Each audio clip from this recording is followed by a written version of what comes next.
नमस्कारः। अद्य अस्य व्याख्यानस्य अभिनवे अंके अहं सर्वेषाम् एकवारं पुनः स्वागतं व्याहरामि। एतत् पूर्वं प्रथमे भागे वयं इत्संज्ञाप्रकरणं प्रत्याहारसूत्राणि च पठितवन्तः। अस्मिन् व्याख्यानस्य द्वितीये भागे अस्माकं पठनीयविषयः संज्ञाप्रकरणम् अस्ति। संज्ञाप्रकरणे सर्वप्रथम इदं महत्त्वपूर्णमस्ति यत् संज्ञा किम्? संज्ञा सम्यक् ज्ञायते इति संज्ञा। संज्ञाप्रकरणे प्रथमं सूत्रम् उकालो उज्झस्व दीर्घः प्लुतः। उकालः इति प्रथमान्तम्, अच् इति प्रथमान्तम्, ह्रस्व दीर्घः प्लुतः इति प्रथमान्तम्। अनेकपदम् इदं सूत्रम्। ऊश्च ऊश्च वः वाम कालः इव कालो यस्य सो अच् क्रमाद् ह्रस्व दीर्घः प्लुत संज्ञा स्यात्। अर्थात ऊश्च एकमात्रिक, ऊश्च द्विमात्रिक, ऊश्च त्रिमात्रिक एवं सर्वेषाम् अचानां ह्रस्व दीर्घ प्लुत संज्ञा भवति। सप्रत्येकम् उदात्त आदि भेदेन त्रिधा उच्चैरुदात्तः निच्चैरनुदात्तः समाहार स्वरितम्। अर्थात प्रत्येक अच् स्वरस्य उच्चैरनुदात्त निच्चैरनुदात्त समाहार स्वरितम् इति त्रयभेदाः सन्ति। एतेषां स्वराणां विशेषप्रयोगे वैदिकसाहित्ये भवति। स नवधा अच् प्रत्येकम् अनुनासिकत्व अननुनासिकत्वाभ्यां द्विधा। तदित्थम् अ इ उ ऋ एषां वर्णानां प्रत्येकम् 18 भेदाः। लवर्णस्य 12 तस्य दीर्घाभावात् एवमपि अचामपि 12 तेषां ह्रस्वाभावात्। इतः परं वृद्धिरादैच्। वृद्धि इति प्रथमान्तम्, आद् ऐच् इति प्रथमान्तम्। द्विपदम् इदं सूत्रम्। आदैच् वृद्धि संज्ञा स्यात्। अर्थात दीर्घ आकार, ऐकार, औकार वर्णानां वृद्धि संज्ञा भवति। प्रकृत सूत्रे तपरस्तत्कालस्य सूत्रेण आदैच् तपरः अस्ति। समानकालिक वर्णबोध एव तस्य अत्र प्रयोजनम्। तात्पर्यमिदमस्ति यत् एकमात्रिक वर्णेन सह तपर चेत् यदि तर्हि स एकमात्रिक वर्णस्य एव बोधः भवति। एवमेव यदि द्विमात्रिक वर्णेन सह तपरः अस्ति चेत् तर्हि स द्विमात्रिक वर्णम् एव बोधयति इति वृद्धि संज्ञा। इतः परम् अदेङ् गुणः गुणसंज्ञा। अदेङ् प्रथमान्तम्, गुण अपि प्रथमान्तम्। अत् एङ् च गुणसंज्ञा स्यात्। अर्थात गुणसंज्ञायाम् अ, ए, ओ इति वर्णान् परिगण्यन्ते। एते अपि तपरस्तत्कालस्य सूत्रेण इह अस्मिन् सूत्रे अपि असमानकालिकवर्णानां ग्राहकः न भूत्वा केवलं समानकालिकवर्णानां बोधकः एव अस्ति। गुण एका संज्ञा अस्ति। संज्ञया संज्ञिं बोध्यते। अ, ए, ओ इति संज्ञी। इदानीं व्याकरणशास्त्रे यत्र कुत्रापि गुणशब्दस्य उच्चारणं भविष्यति तर्हि अ, ए, ओ इति वर्णानाम् एव बोधः भविष्यति। एतदनन्तरं हलो अनन्तरा संयोगः संयोगसंज्ञाविधायक सूत्रमिदम्। हलो प्रथमान्तम्, अनन्तरा प्रथमान्तम्, संयोग अपि प्रथमान्तम्। त्रिपदम् इदं सूत्रम्। अज्भि अव्यवहिता हलः संयोग संज्ञा स्युः। अर्थात अविद्यमानम् अन्तरं न व्यवधानं येषां ते अनन्तरा इति। एतादृशानां व्यञ्जनानां संयोग संज्ञा भवति ये सजातीयानां विजातीयानां च वर्णानां व्यवधानेन रहिता भवन्ति। यथा इन्द्र इत्यस्मिन् उदाहरणे न, द, र इति स्वररहिता वर्णाः सन्ति। एतेषां संज्ञा संयोगसंज्ञा अत्र। एवमेव उष्ट्र इतः परम् अग्नि अपि एतादृशः एव उदाहरणम्। इतः परम् अन्यसंज्ञासूत्रं मुख नासिका वचनो अनुनासिकः। मुख नासिका वचनः प्रथमान्तमिदम्, अनुनासिकः अपि प्रथमान्तम् इति द्विपदम् इदं सूत्रम्। मुख नासिका सहिता मुख नासिका तया य उच्चार्यते वर्णः सो अनुनासिक संज्ञो भवति।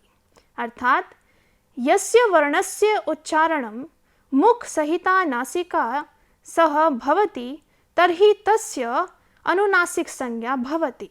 यथा यम गणनम अ इ उ, अ इ उ इत्यादयः। एतदनन्तरं सवर्णसंज्ञा। तुल्यस्य प्रयत्नं सवर्णं। तुल्यस्य प्रयत्नम् इति प्रथमान्तं, सवर्णमपि प्रथमान्तं। द्विपदम् इदं सूत्रम्। ताल्वादिस्थानम् आभ्यन्तरप्रयत्नश्च एतद्द्वयं यस्य येन तुल्यम् इतः सवर्णसंज्ञं स्यात्।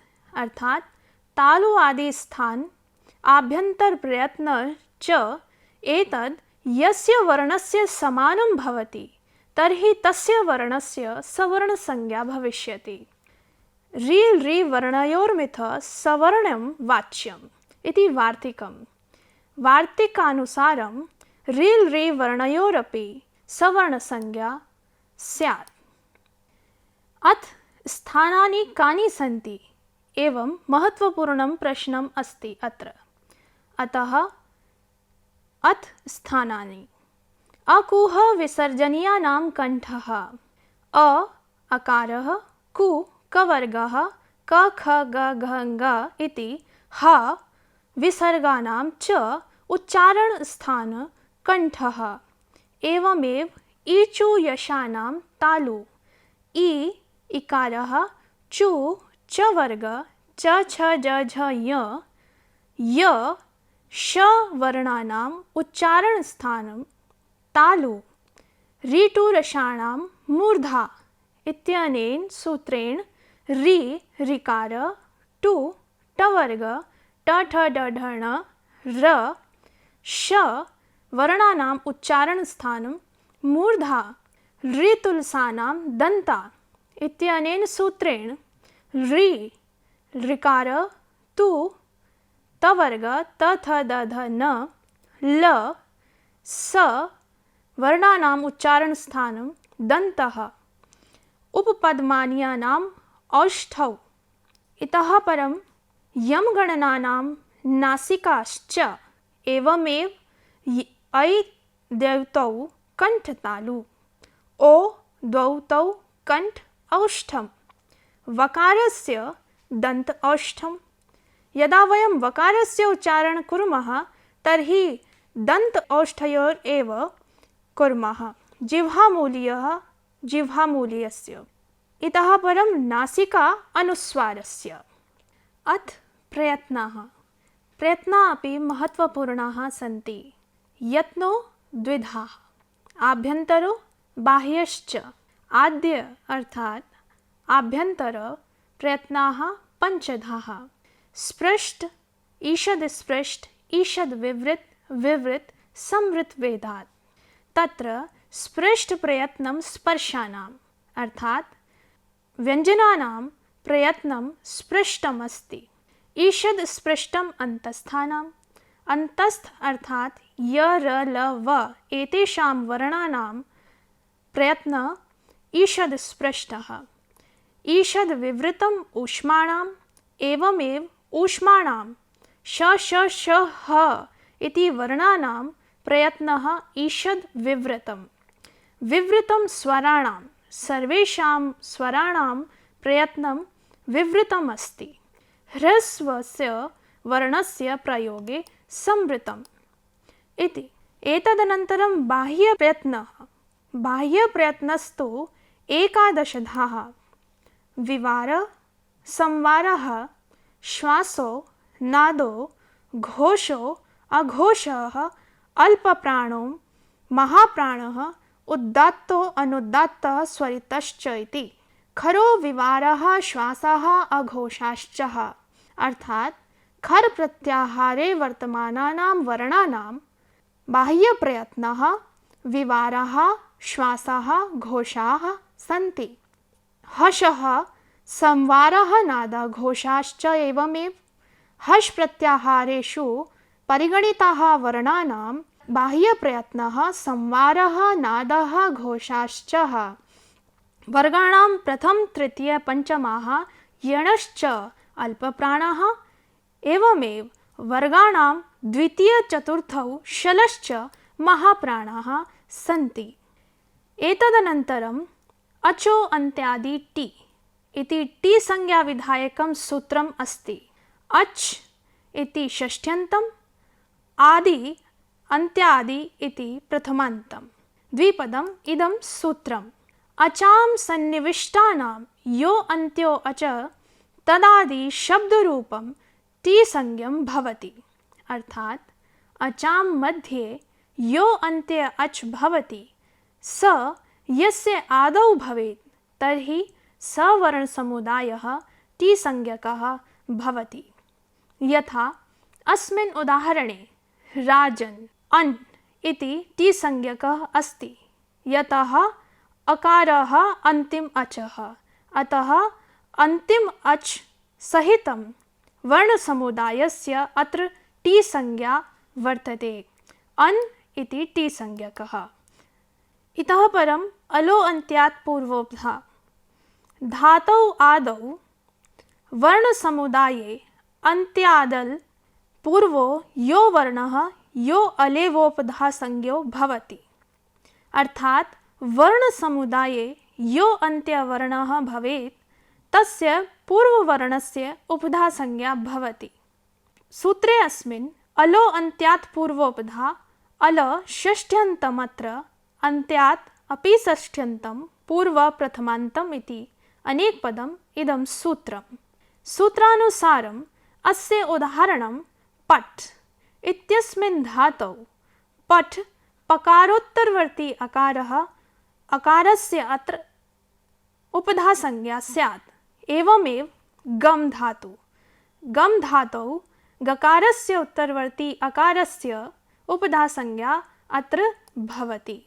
एतदनन्तरं प्रथमा निर्दिष्टं समास उपसर्जनम् इति उपसर्जन विधायकं सूत्रमस्ति। प्रथमा इति प्रथमान्तं, निर्दिष्टम् अपि प्रथमान्तं, समासः प्रथमान्तं, उपसर्जनम् अपि प्रथमान्तम्। एवम् अनेकपदम् इदं सूत्रम्। प्रथमया विभक्त्या यन्निर्दिश्यते समासशास्त्रे तत् उपसर्जन संज्ञं भवति। अर्थात् प्रथमा विभक्त्या यस्य निर्देशः भवति समासशास्त्रे तस्य एतत् सूत्रेण उपसर्जन संज्ञा भवति।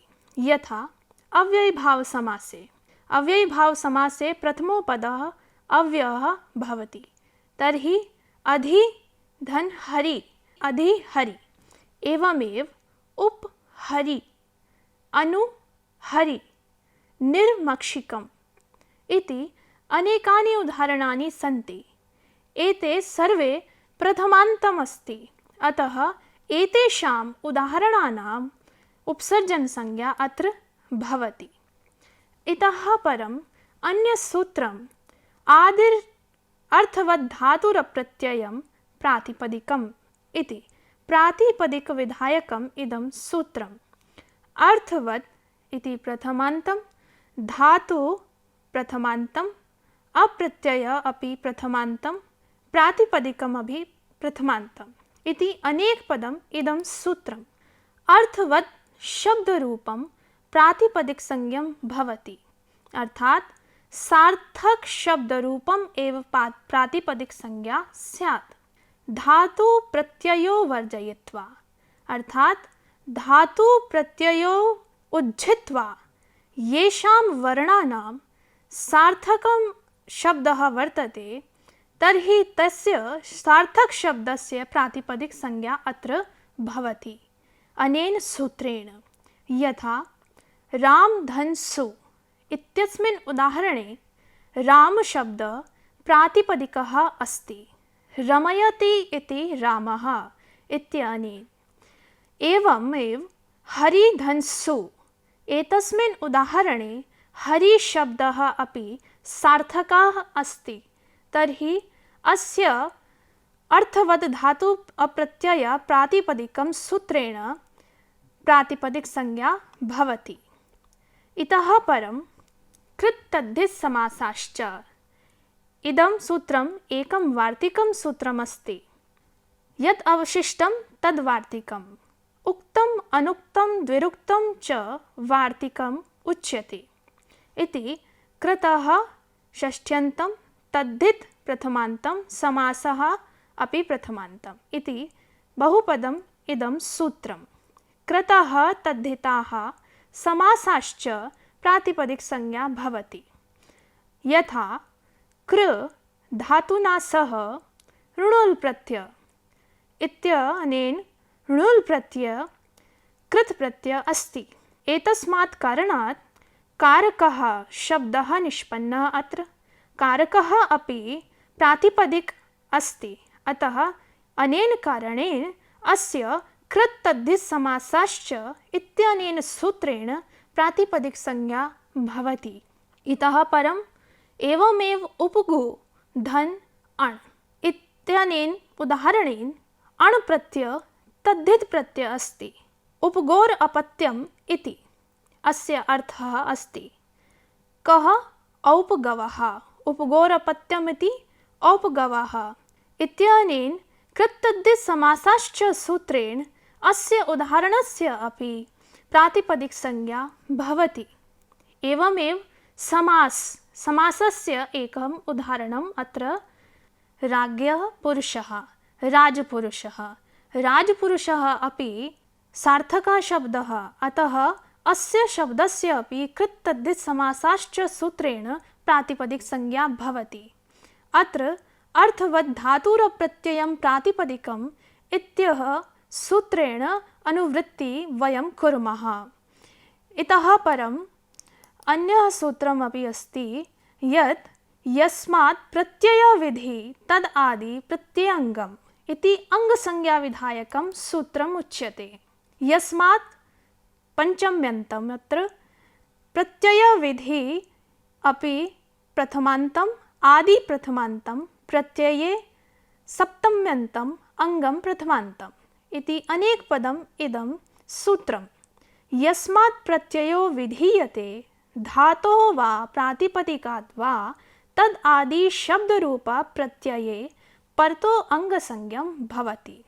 अर्थात् यस्य शब्दस्य धातो वा प्रातिपदिक वा प्रत्यय विधीयते तर्हि तस्य शब्दस्य धातो वा प्रातिपदिक वा अङ्गसंज्ञा भवति। यथा राम धन सु इत्यस्मिन् उदाहरणे रामशब्देन सह सुप्रत्यय अत्र वर्तते, तर्हि रामशब्दस्य प्रातिपदिकसंज्ञा तु भवति, सहैव अङ्गसंज्ञा अपि वर्तते। पच् धन शप् धन तिप् इत्यस्मिन् उदाहरणे अपि पच् धातुः अस्ति। पच् धातुना सह शप् तिप् च प्रत्यय भवतः, तर्हि शप् पच् धातुः किं संज्ञा अत्र वर्तते? अङ्गसंज्ञा। शब्दः निष्पन्नः क पचति इति। सुप्तिगन्तं पदम् इदमपि अन्यसूत्रम् इति पदसंज्ञाविधायकं सूत्रं कथ्यते। सुप् तिङ् सुबन्तं तिगन्तं। सुप् किम्? 21 प्रत्याहाराणां किं संज्ञा? सुप् संज्ञा। तिङ् इति 18 प्रत्याहाराणां तिङ् इति कथ्यते। सुबन्तं तिगन्तं च शब्दरूपं पदसंज्ञं भवति। अपदं न प्रयुञ्जीत अर्थात् संस्कृत व्याकरणे वा संस्कृत भाषायाम् अपदं न प्रयुञ्जीतः। केवलं सुप् तिङ् प्रत्ययो प्रत्याभ्यां सहेनैव भाषायाः शब्दाः प्रचलिताः सन्ति। य पदं नास्ति स लोके न व्यवहृतव्यम् इति। सुप् प्रत्यये सु औजस् अम् औक्षस् टाभ्याम्भिस् गेभ्याम्भ्यस् सीभ्याम्भ्यस् स ओस् आम् यि ओस् सुप् इति। तिङ् प्रत्यये तिप् तस् झि थिप् थस् थ मिप् वस् मस् ता ताम् झ था साम् थ्वाम् धम् इड् वहिं महिम् इति। इतः परं परः सन्निकर्षः संहिता इति संहिताविधायकं सूत्रं। परः इति प्रथमान्तं, सन्निकर्षः अपि प्रथमान्तं, संहिता प्रथमान्तम्। अनेकपदम् इदं सूत्रम्। एवं वर्णानाम् अतिशयः सन्निधिः संहितासंज्ञा स्यात्। संहिता वस्तुतः सन्धेः अभिधानम् एव। यथा दधि धन् अत्र इत्यस्मिन् उदाहरणे दधि पूर्वपद धन् अत्र इति उत्तरवर्ती पदः अस्ति। तर्हि उभयोर् पदयोर् क सन्धि अत्र वर्तते यण् सन्धि। इको यणचि सूत्रेण इकारस्य यकारः परिवर्तितः जातं, तर्हि दध्यत्र शब्दः निष्पन्नः अत्र इति। अनेन सहैव उपसंहारः इत्थम् अस्मिन् व्याख्याने वयम् अधोलिखितान् विषयान् पठितवन्तः। वृद्धिसंज्ञा, गुणसंज्ञा, संयोगसंज्ञा, सवर्णसंज्ञा इत्यादयः। इत्यनेन सम्पन्नमाप्नोति व्याख्यानमिदं। श्वः सन्धिप्रकरणम् आदाय पुनरागमिष्यामः। भवेत् तावत् शुभमङ्गलम्।